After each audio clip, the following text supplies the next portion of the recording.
So ఏంది ED పరిస్థితి ఏంటండి? ఇప్పుడు రాహుల్ గాంధీ పైన ఈడీ విచారణ జరిగింది, సోనియా గాంధీ పైన ఈడీ విచారణ జరిగింది, కేజ్రీవాల్ గానీ ఈరోజు ఈడీ విచారణ అంటే డైరెక్ట్ పోలీస్ స్టేషన్కే తీసుకుపోయిన పరిస్థితి, జైలుకే తీసుకుపోయిన పరిస్థితి, అట్లా ఇంకో 2-3 సీఎంలు కూడా ఈడీ పంపించడం జరిగింది. ఏం చెప్తారు అసలు సార్? ఇవాళ ఈరోజు నిజంగా చెప్తున్నా, ఈరోజు కెమెరాల ముంగల వచ్చిన కారణం ఒకటే మాట చెప్తున్నా నేను, దౌర్జన్యం ఎక్కువైపోయింది. ఏమంటే ఈడీ, సిబిఐ వీళ్ళు తప్ప ఏది లేదా? న్యాయం అంటూ లేదా? నీకు అవసరం ఉన్నప్పుడు ఈడీ వచ్చేస్తుంది, లేకపోతే సిబిఐ వస్తుంది, ఇంకేదో వస్తుంది, ఇది రా. అంటే దేశాన్ని పరిపాలించే మనుషులు ఈ విధంగా చేసే పద్ధతేనా? మీరు ఆలోచించండి. ఈరోజు చెప్తున్న ప్రజలకు, మీరు అందరికన్నా తెలియకన్నా ప్రజలే ఇంపార్టెంట్, ప్రజలు తెలియగలరు. ఇంకొకటి, ప్రజలకు ఎన్ని బాధలు అది చూస్తలేరు. నీకు 20 సీట్లు వస్తాయా, 40 సీట్లు వస్తాయా, 50 సీట్లు, ఇవేనా? ప్రజలు ఏం వస్తున్నారు, ఎట్లా బతుకుతారు, ఏమవుతుంది చూస్తుందా? ఎవరైనా చూస్తుందా? వాడు ఒక ఇల్లు కొనుక్కుంటే, ఈఎంఐ కొనుక్కుంటే 15 ఏళ్ళు ఈఎంఐ కట్టుకోలేకనే వాడు సస్తుండు. కారు కొంటే కారు ఈఎంఐ కట్టుకోలేక సస్తుండు. వాడి బాధలో వాడు సస్తుంటే మీరేమో మీ సీట్ల గురించి మాత్రమే మీరు ఈ ఆటలు ఆడుతుంది తప్ప నిజంగా ప్రేమ ఉందా మీకు ప్రజల మీద? ఎలాంటి ప్రేమ లేదు. ఎందుకంటే ప్రేమ ఉన్నట్టు ఇట్లా చేయరు. మంచిగా రూబాబే కూర్చుంటారు, పని చేస్తారు, 10 మందికి పని చేసినా నాకు ఓట్లేని అడుగుతారు. అది లేదు, మేము గుంజేసుకుంటాం, మేము పడేస్తాము. ఇదా నా జీవితంలో 50 ఏళ్ళని చెప్తున్నా, ఏనాడు ఇలాంటి గవర్నమెంట్ చూడలేదు, ఇలాంటి ప్రవర్తన మేము చూడలేదు. సో ఇప్పుడు జరుగుతున్న ఈడీ రైట్స్ కూడా ఒకప్పుడు 40-60 రేషియో ఉండేది. అంటే 40% పొజిషన్లో ఉన్న వాళ్ళకు 60% అపోజిషన్లో ఉన్నకు ఈడీ రైట్ జరిగేది. ఇప్పుడు 95% ఈడీ రైట్స్ అపోజిషన్ల మీదనే జరుగుతుంది. చూడండి సార్, ఈడీ నేను చెప్తున్నా, ఈడీ అయినా అరే గవర్నమెంట్ సంస్థ కాలేదండి. ఇప్పుడు ఎట్లయిపోయింది, ప్రైమ్ మినిస్టర్ ఆఫ్ ఇండియా చేతుల్లో ప్రతి ఒక్క సంస్థలు అన్ని జోబులో పెట్టేసుకుండు. నేను ఏం చెప్తే అదే ఫైనల్. దిస్ ఇస్ మై ఏమంటారు దాన్ని, నేనే హైకమాండ్, నేనే ఓల్ అండ్ సోల్, నేను ఏం చెప్తే చేయాలి. ఇది కాదండి, ఇది దేశము, భారతదేశము. మీరు చేయలేదు, నేను చేయలేదు, మనలాంటి చాలా మంది వచ్చిర్రు పోయినరు. కానీ ఎవిడెన్స్ నాట్ సండే. నేను మరీ చెప్తున్నా, ఈ రోజు మనది కాదంటే రేపు మనదవుతుంది, ఇవాళ మనదైతే రేపు మరొకరు అవుతుంది. కాంగ్రెస్ ప్రభుత్వం ఎందుకు మణిపూర్ ఇష్యూని హైలైట్ చేయలేకపోయిందంటే ఏం చెప్తారన్నా? ఇప్పుడు ఇప్పటికి కూడా జరుగుతుంది మణిపూర్ ఇష్యూ, ఆ ఘటన ఇప్పటికి కూడా మోడీ అక్కడికి వెళ్ళలేడు, ఎందుకు దాన్ని హైలైట్ చేయలేకపోతుంది? ఏం చెప్తుంటారా మీరు? మీకు ఒక 400 years 500 years కథ చెప్తాం మీకు. అప్పుడు రాజులు పరిపాలిస్తుంటే ఏ చెప్పినా రాజు చెప్తేనే చేయాలి. ఏ రాజు ఆ రాజు చెప్పిండంటే ఆ రాజు ఆ పని ప్రకారమే చేయాలి ప్రజలు.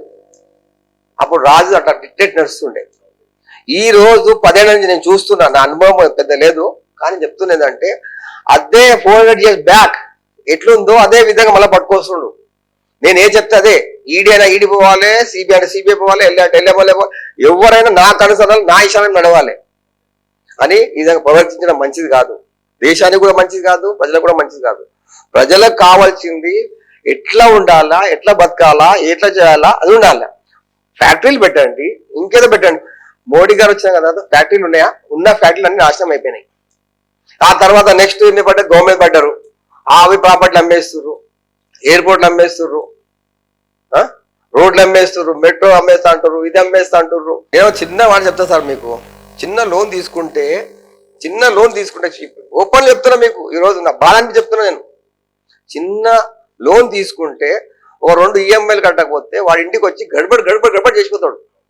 ఎంత గడబడి చేస్తాడంటే వాడు నువ్వు సస్తమా బతవా అంటాడు.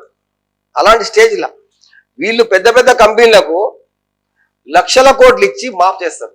ఎవరయ్యా జాగిరండి? ఇది ప్రజల సొమ్మండి. ఇది ప్రజలకు వాళ్ళు పాపం ఎంత బాధపడుతున్నారంటే, వాడు ఈఎంఐ కట్టుకోవాలి, కార్ లోన్ కట్టుకోవాలి, వాడు గవర్నమెంట్ సర్వెంట్ అయితే వాడికి ఎట్లా కట్టుకోవాలి, వాడి చూసుకుంటూ కూర్చుంటుంది తప్ప మీరేమైనా వాడు కంపెనీ ఉంది, ఆ కంపెనీకి 1,00,000 కోట్లు మాఫ్ చేస్తా, వీనికి 2 కోట్ల లక్షలు మాఫ్ చేస్తా, ఇది న్యాయం కాదు. నేను ఒక్కటి చెప్తున్నా, ఈడీ అయినా సిబిఐ అయినా ఏదైనా దేవుడు అంటూ ఉన్నాడు. ఈసారి నేను ఫైనల్ గా చెప్తున్నా, అనుభవం చెప్తున్నా, ఈసారి 80% బీజేపీ రా. సో తెలంగాణ బీజేపీ గురించి చెప్పాలంటే సింగిల్ వర్డ్ లో ఏం చెప్తారు? బీజేపీలో ఏం చెప్తాం, సైములని బండి సంజయ్ లీడర్, మంచి లీడర్ అంటారు. 100% కరెక్ట్ సార్. అది నిజంగా చెప్తున్నా, బండి సంజయ్ కరెక్ట్ సరి అయిన లీడరు బీజేపీలా, కానీ అతను కూడా తొక్కేసిండ్రు. కొన్ని శక్తులు ఉంటాయి, ఈ శక్తులు ఎట్లా అంటే పాపం అది బీసీ కదా తొక్కేస్తారు, అది బీసీ కదా. వీళ్ళంతా ఎట్లా అంటే బీజేపీలో అయినా ఎక్కడైనా బీసీలైనా జర చిన్న చూపుంది, కానీ అది కాంగ్రెస్లో లేదు. కాంగ్రెస్లో అందరినీ కలుపుకోబోతారు. సో కాంగ్రెస్ ఏంటంటే అందరికీ మంచి అంటే అవకాశాలు ఇస్తారు, బట్ ఇక్కడ కూడా అదే పరిస్థితి కనబడుతుంది కన్నా. ఏడా బీజేపీలో ఎక్కడ తక్కువ చెప్పండి. బీజేపీ కావచ్చు, ఇప్పుడు కాంగ్రెస్ లో కూడా మంచిగా వాల్యూ ఇస్తారేమో కానీ సీట్లు ఇస్తలేరుగా అని ఎవరు అనుకుంటారు. ఇవాళ ఒక టైంలో all India BJP president Laxman sir ఉండే, ఏందా బంగారు లక్ష్మణ్. ఆయన ఏముంది సార్ ఇవాళ స్టేజ్ అయినా, బంగారు లక్ష్మణ్ స్టేజ్ ఎక్కడ ఉంది ఆలోచించండి. ఆయన పక్క పెడదాం, అద్వానీ గారు ఉన్నారు కదా ఇవాళ, ఆయన స్టేజ్ అని సార్. అట్లా బీజేపీలో లేరా మంచి మంచి మహామేధావులు? ఇంకో విషయం చెప్తున్నానండి, మంచి మేధావులు ఉన్నారు కనుకనే ఇవాళ బీజేపీ అంత పేరుండే. ఆ పేరు నాశనం చేసేది వీళ్ళే, విన్నారా? నేను మోడీ అని చెప్పలేను, మొత్తాన్ని సర్వనాశనం చేసింది పార్టీలు కాదండి. కొన్ని విషయాలు ఒకసారి వచ్చినప్పుడు వ్యక్తులు ఇంపార్టెంట్. మేము పోతాము, తర్వాత వస్తారు, మళ్ళీ పోతారు, అది వదిలిపెట్టండి. కానీ నేనే ప్రజలు ఇంపార్టెంట్. అల్టిమేట్ ఏంటంటే ప్రజలను ఇంత పీడించి చేస్తే మంచిది కాదు, ఎవరికి మంచి. నేను చిన్న ఎగ్జాంపుల్ చెప్తా. నేను మొన్న చిన్న పని మీద పోయినా బ్యాంకుకు. అతను ఏమంటాడు, బ్యాంక్ అతను, సార్ 4 లక్షల రూపాయలు సంవత్సరం మొత్తంలో క్యాష్ వేసుకోవచ్చు, లేకపోతే ఆమె ట్యాక్స్ అవుతుంది అని చెప్పాడు. నేను అదేందమ్మా 4 లక్షలు అంటే ఇప్పుడు మినిమం నెలకు 40,000 రూపాయలు జీతం రాదా? ఆ జీతం బ్యాంకులో వేసుకోద్దా? 4 లక్షలు చాలా తక్కువ కదా. అంటే 4 లక్షలు మాత్రమే బ్యాంకులో వేసుకోవాలి అంటే అది కూడా ఎప్పుడు 1 ఇయర్ లోపట. ఇది ఎక్కడ న్యాయము? మా పైసలు మేము బ్యాంకులో వేసుకోవాలన్నా కూడా మాకు ఇది ఈ విధంగా ఉంది, ట్యాక్స్ వేసుకోవాలి. అయిపోయిందా? ఇక ట్యాక్స్లు మీకు తెలిసిన విషయం, పెట్రోల్ మీద ట్యాక్స్ ఎంత వేస్తున్నారు, డీజిల్ మీద ఎంత వేస్తున్నారు, అయిపోయిందా? అది పక్కకు పెట్టిన తర్వాత జిఎస్టీ ట్యాక్స్ ఏంటి, ఇన్కమ్ ట్యాక్స్. మేము మిడిల్ క్లాస్ వాళ్ళమండి, ఇవన్నీ ట్యాక్స్. మేము మా బతుకు మొత్తం ట్యాక్స్ కట్టలేకనే వస్తున్నాం. అంటే నేను అనేది అంటే మానవుడు, ప్రజలు ఎవ్వరు బాగుపడతానికి ఇష్టం లేదు వీళ్ళకు. వీళ్ళు ఏమైనా హైకమాండ్ చేసినట్టు, ఎట్లా హైకమాండ్ మేమే రాజులం, మేమే సామంతులం. సామంతులు కూడా ఎట్లా చేయలేదు. సామంతులు అని ఒక టైం అంటుండే కదా, రాజులు అట్లా చేస్తుండే ఇట్లా చేస్తుండే. రాజుల కన్నా ఎక్కువైపోయింది ఇప్పుడు ఈ రాజకీయం. సో ఇప్పుడు రాహుల్ గాంధీ ఆసియా జోడో యాత్ర చేస్తారు, దానివల్ల ప్రధానమంత్రి అయ్యే ఛాన్స్ ఉందంటారా? ఇప్పుడు మన పైన గవర్నమెంట్ కాంగ్రెస్ వస్తుందంటారా? నేను చెప్తానండి, 100% ఈసారి రాహుల్ గాంధీ 100% అవుతారు. కావాలి వినండి. హాస్య హాత్ జోడో. ఫస్ట్ థింగ్ ఈజ్ హాస్య హాత్ జోడో, ఖులూస్ और మొహబ్బత్, లవ్, అఫెక్షన్. ఫస్ట్ ఇవన్నీ ఇంపార్టెంట్. ప్రేమను పంచడానికి నేను వస్తున్నా, ఒకటే మాట అంటున్నాను, నేను ప్రేమ పంచడానికి వస్తున్నా. ఈ పైసలు గీసలు నాకు అవసరమే లేదు. ఈ पैसा दुकान बंद कर दो. मेरे को मोहब्बत बांटने वाला ना, मैं मोहब्बत के लिए आ रहा हूँ. नफरत नहीं फैला रहा हूं, मैं नफरत को मैं नहीं फैला रहा हूं, मैं मोहब्बत बांटने के लिए आ रहा हूं. आम जनता मोहब्बत के लिए जिंदा. आज भी दुनिया पूरा कायम है मोहब्बत के लिए. आज मोहब्बत से ही चल रहा दुनिया, नफरत से कुछ भी नहीं होता. मैं छोटी मिसाल देता हूं, नफरत से एक आदमी जीत सकते नहीं, एक आदमी अपन जीत नहीं सकते. मोहब्बत से सारी दुनिया को लूट सकते, मोहब्बत से सारी दुनिया को लूट सकते. ऐसा दुनिया है. नफरत हिंदू मुस्लिम यही है, दूसरी दुकान नहीं है.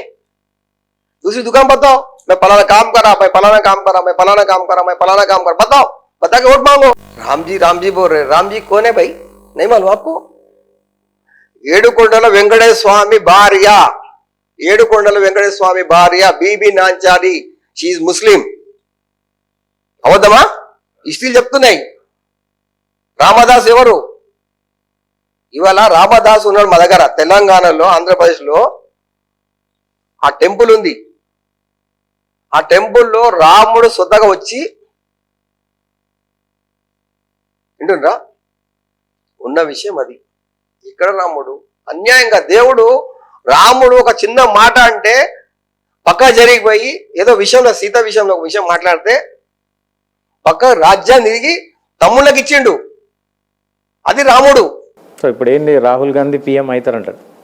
100% అవుతాడండి. ఎందుకంటే ప్రజలు కూడా ఏం ఆలోచిస్తారంటే 10 years ఇతనికి ఇచ్చాము, 10 years చూద్దాం, 5 years చూద్దాం కదా.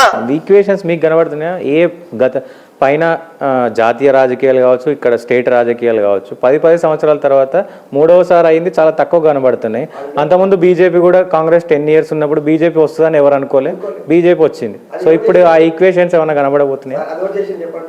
ప్రజలు ఏదైనా ప్రజలు ఏది నిర్ణయిస్తారో, ఇంకా నేనే చెప్పాలంటే ప్రజలు ఇంకా సీరియస్ తీసుకుంటలేరు ఓటింగ్ విషయంలో. వాళ్ళు ఏ రోజు సీరియస్ తీసుకుంటారో మనం ఎవరు ఉండం. ఈ చోట మూట పక్క పెట్టండి, పెద్ద పెద్ద లీడర్లు ఎవరు ఉండరు. ఎందుకంటే వీళ్ళు రక్తం తాగుతారు ప్రజలది.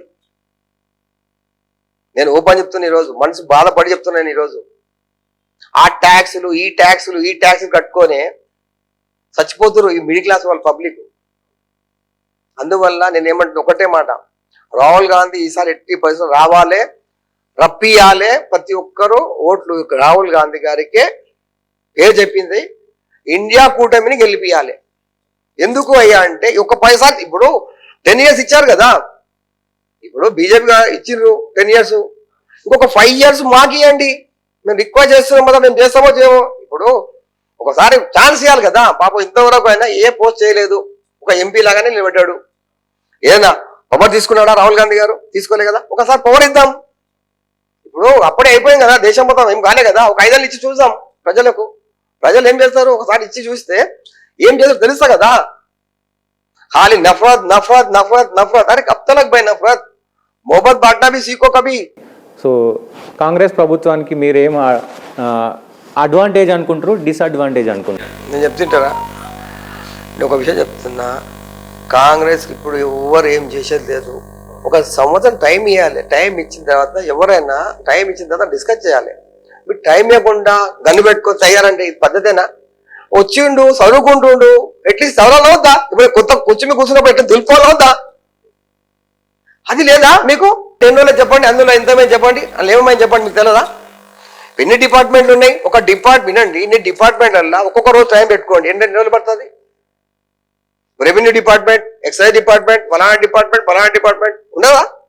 ఈ డిపార్ట్మెంట్ ఎవ్రీ టైం ఎక్సైజ్ చేయాలో వద్దా?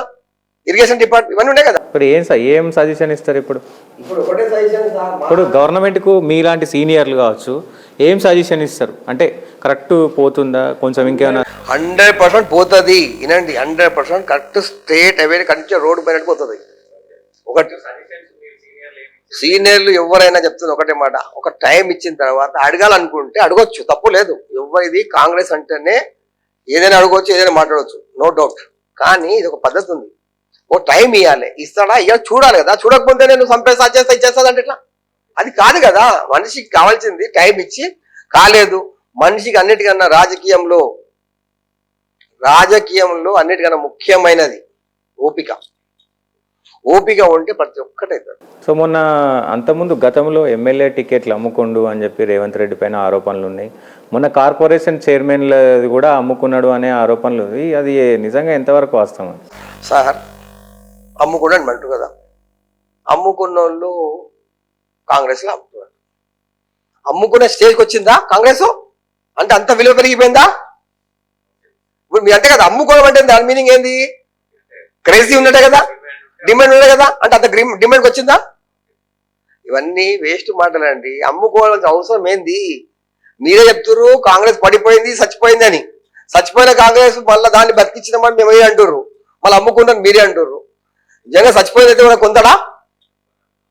ఇక్కడ ఉన్నారండి అన్ని బ్లేమ్ అండి. ఒకటి వాళ్ళ చేత కాదు, ఉన్న ఫ్యాక్ట్ చెప్తాను, చేత కానప్పుడు వాళ్ళ పని ఏంది? బట్ట కాలవాలి, వేయాలి. అయ్యో కాలింది ఇది కాదు. ఓకే, ఆర్ఎస్పి బీఆర్ఎస్లో చేరిండు.